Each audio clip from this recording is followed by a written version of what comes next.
अस्सलामुअलैकुम स्टूडेंट्स, हम आज unit number 1 introduction to computers का लेक्चर नंबर 3 पढ़ रहे हैं। ठीक है, पहले हम 2 टॉपिक इस चैप्टर के पढ़ चुके हैं, basic definition of computer and hardware and software. आज हमारा तीसरा टॉपिक है जो हम पढ़ेंगे, that is characteristics of computer. Okay, characteristics of computer पढ़ने से पहले थोड़ा सा हम प्रीवियस अपने टॉपिक को रिवाइज करते हैं जो हमने पढ़ा था, that was about computer hardware and computer software. हमने स्टूडेंट्स पढ़ा था कि कंप्यूटर हार्डवेयर जो है वो तमाम फिजिकल और टेंजिबल पार्ट्स जो कंप्यूटर को बनाते हैं वो कंप्यूटर हार्डवेयर कहलाते हैं। ठीक है, और कंप्यूटर सॉफ्टवेयर जो है बेसिकली वो सेट ऑफ प्रोग्राम्स या इंस्ट्रक्शंस होती हैं जो कंप्यूटर को बताती हैं कि उनको क्या करना है और कैसे करना है। कंप्यूटर हार्डवेयर के बारे में हमने पढ़ा था कि कंप्यूटर हार्डवेयर जो है वो 5 मेन कैटेगरी में डिवाइड किया जा सकता है, input devices, output devices, storage devices, communication devices and processing devices. और न सिर्फ ये कि जो फिजिकली हमें कंप्यूटर के पार्ट्स दिख रहे होते हैं जैसे कीबोर्ड, माउस, मॉनिटर, सीपीयू, जो बेसिकली सिस्टम यूनिट है जिसे आमतौर पर सीपीयू कहा जाता है, बल्कि इनके अंदर जो पार्ट्स या कंपोनेंट्स हैं वो भी कंप्यूटर हार्डवेयर ही कहलाते हैं। ओके स्टूडेंट, जो हमारे कॉमनली यूज होने वाले पार्ट्स हैं वो कीबोर्ड, माउस, सीपीयू या सिस्टम यूनिट, ठीक है, और माउस है, जिसमें आप सबको मालूम है कि सीपीयू जो है बेसिकली मेन पार्ट होता है कंप्यूटर सिस्टम का, कंप्यूटर का, और जिसको कंप्यूटर का ब्रेन भी कहा जाता है। ठीक है, कंप्यूटर का सीपीयू जो है उसे कंप्यूटर का ब्रेन कहा जाता है। तो आज हमें कैरेक्टरिस्टिक्स ऑफ कंप्यूटर पढ़ना है, लेकिन उससे पहले जरा हम देखेंगे कि कंप्यूटर, हमारा ब्रेन किस तरह काम करता है, या कैलकुलेशन और मैनिपुलेशन करता है, और कंप्यूटर वही काम जो है वो किस तरह करता है। फॉर एग्जाम्पल, अगर मैं आपसे एक सवाल पूछती हूँ कि 2 + 2 क्या होगा, तो आप फौरन जवाब दे देंगे 4। ठीक है, लेकिन फिर अगर मैं आपसे पूछूं कि 89.7 और 29.3 का आंसर क्या होगा, तो आप थोड़ा सा रुकेंगे, ठीक है, उसके बाद उसका जवाब देंगे, या उसके बाद आपका जवाब जो है जहन में आएगा। तो अगर मैं आपसे पूछूं कि ये प्रोसेस जो है वो आपका कैलकुलेशन का और आंसर देने का वो क्या था, तो ये होगा कि हमारे ब्रेन में जो है वो मेमोरी होती है। जैसे ही मैंने आपसे सवाल किया कि 89.7 + 29.3 क्या होता है, तो मेमोरी में जाके क्या हुआ, पहले आपका ये क्वेश्चन और वो इंस्ट्रक्शन यानी एडिशन की वो स्टोर हो गई।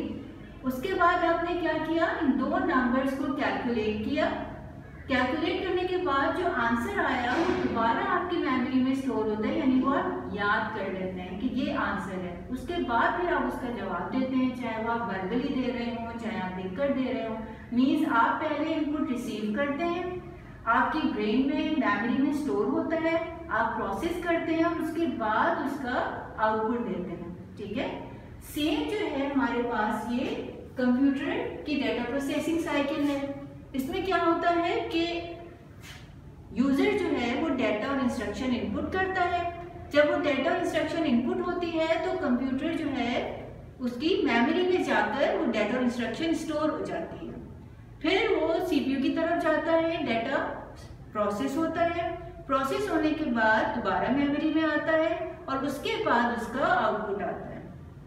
ठीक है, जो एग्जाम्पल मैंने आपसे पूछी थी वही अगर हम कहें कि 89.7 और 29.3 को ऐड करना है, तो वो पहले डेटा और इंस्ट्रक्शन मेमोरी में जाएगी, फिर ये डेटा और इंस्ट्रक्शन यहाँ पर सीपीयू में प्रोसेस होने के बाद फिर उसका रिजल्ट मेमोरी में आएगा, फिर हमें उसका आउटपुट मिलेगा। ठीक है, मॉनिटर पे या प्रिंटर पे, जिस तरह हमें इसका आउटपुट चाहिए हो। ठीक है, उसके अलावा अगर हम चाहते हैं कि हम जो भी काम कर रहे हैं या कैलकुलेशन कर रहे हैं उसका जो आंसर है या जो काम है वो परमानेंटली स्टोर हो जाए ताकि उसको हम दोबारा रिकॉल कर सकें, ठीक है, तो उसके लिए फिर हमारे पास जो दूसरी मेमोरी है जिसे जो कि परमानेंट मेमोरी है उसे स्टोरेज भी कहा जाता है, वहां पर जाकर हम उसे स्टोर करते हैं। ठीक है, इसी तरह हमारा ह्यूमन ब्रेन है कि आप जो कैलकुलेशन करते हैं या जो भी काम करते हैं आपको हर चीज याद नहीं रहती, बहुत सी चीजें आप भूल जाते हैं, कुछ चीजें याद रहती हैं। इसका मतलब क्या हुआ कि ब्रेन के पास भी जो मेमोरी है वो 2 तरह की है, एक टेम्पररी मेमोरी है और एक परमानेंट मेमोरी है।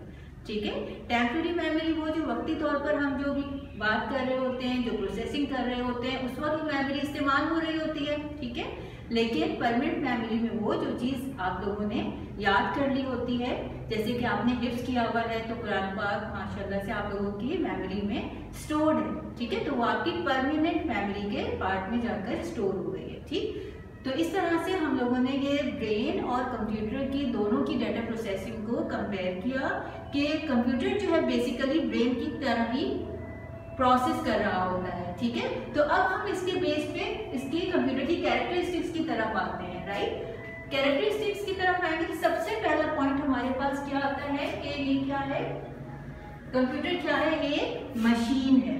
ठीक है, कंप्यूटर एक मशीन है, means it is an inanimate object, means ये खुद से मूव नहीं करती, खुद से कोई काम नहीं कर सकती जब तक कि बाहर से कोई इसको कोई इंस्ट्रक्शन ना दे, मींस जब तक इसको कोई डाटा नहीं मिलेगा, इंस्ट्रक्शन नहीं मिलेगी वो काम नहीं कर सकता। ठीक है, तो क्या है सबसे पहली कैरेक्टरिस्टिक क्या हुई कंप्यूटर की कि it is a machine, it is an inanimate object, it needs outside intervention for it to run, means इसको बाहर से चाहिए डाटा और इंस्ट्रक्शन तो फिर वो काम करेगा।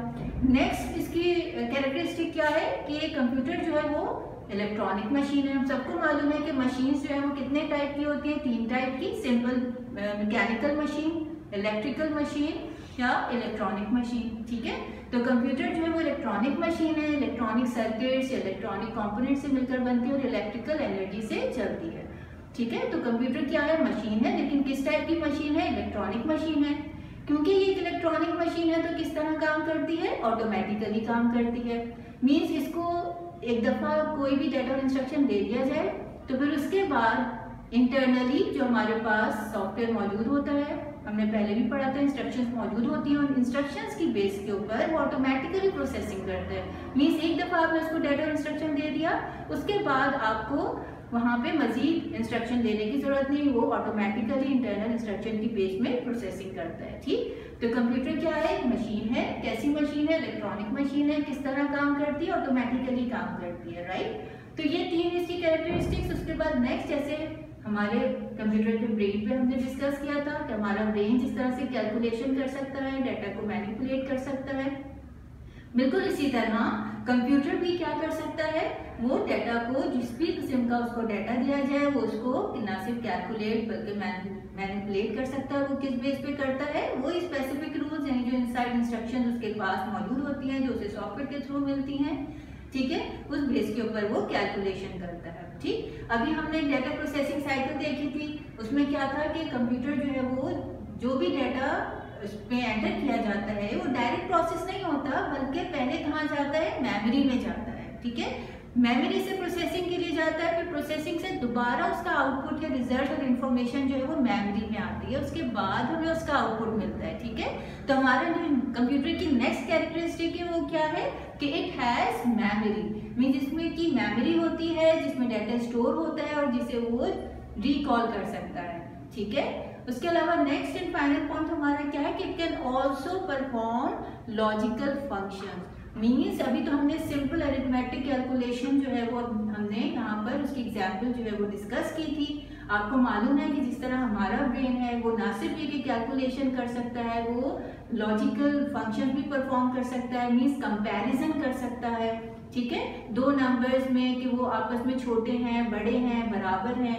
ठीक है, तो बिल्कुल इसी तरह कंप्यूटर भी जो है वो लॉजिकल फंक्शन जो है वो परफॉर्म कर सकता है। ठीक है, तो इस तरह से ओवरऑल हमारे पास जो कंप्यूटर की कैरेक्टरिस्टिक्स आई वो क्या आई, दोबारा से इसको रिपीट करते हैं कि कंप्यूटर क्या है, एक मशीन है। किस तरह की मशीन है, इलेक्ट्रॉनिक मशीन है। क्योंकि कंप्यूटर एक इलेक्ट्रॉनिक मशीन है तो किस तरह काम करती है, ऑटोमेटिकली काम करती है। राइट, और क्या कर सकती है, it can manipulate data, it can calculate data following specific rules and instructions की बेस के ऊपर वो क्या कर सकती है, डाटा को जिस तरह से हम चाहे मैनिपुलेट करवा सकते हैं। ठीक है, और ये सारा काम जो है वो डायरेक्ट प्रोसेस नहीं होता, बल्कि क्या होता है, सबसे पहले हमारा जो भी डाटा होता है, जो भी इंस्ट्रक्शन होती है, पहले मेमोरी में जाती है, फिर प्रोसेसिंग के लिए जाती है, उसका आउटपुट भी मेमोरी में आता है। ठीक है, उसके बाद हमें उसका आउटपुट मिलता है। ठीक है। और कंप्यूटर की कैरेक्टरिस्टिक क्या है कि ना सिर्फ ये कि ये मैथमेटिकल कैलकुलेशन कर सकते हैं बल्कि ये लॉजिकल फंक्शंस भी परफॉर्म कर सकती है, ठीक है। ओके स्टूडेंट्स, आज हमने कैरेक्टरिस्टिक्स ऑफ कंप्यूटर डिस्कस किए। आई होप आपको क्लियर हो गया होगा, ठीक है। होमवर्क की तरफ आते हैं स्टूडेंट्स। आप लोगों ने यकीनन प्रीवियस होमवर्क कर लिया होगा। आज का होमवर्क देखिए, आप लोगों को लर्न और राइट करना है कैरेक्टरिस्टिक्स ऑफ कंप्यूटर, जो कि पेज नंबर 2 पे गिवन है, ठीक है। ओके स्टूडेंट्स, अल्लाह हाफिज, अस्सलाम वालेकुम व रहमतुल्लाहि व बरकातहू।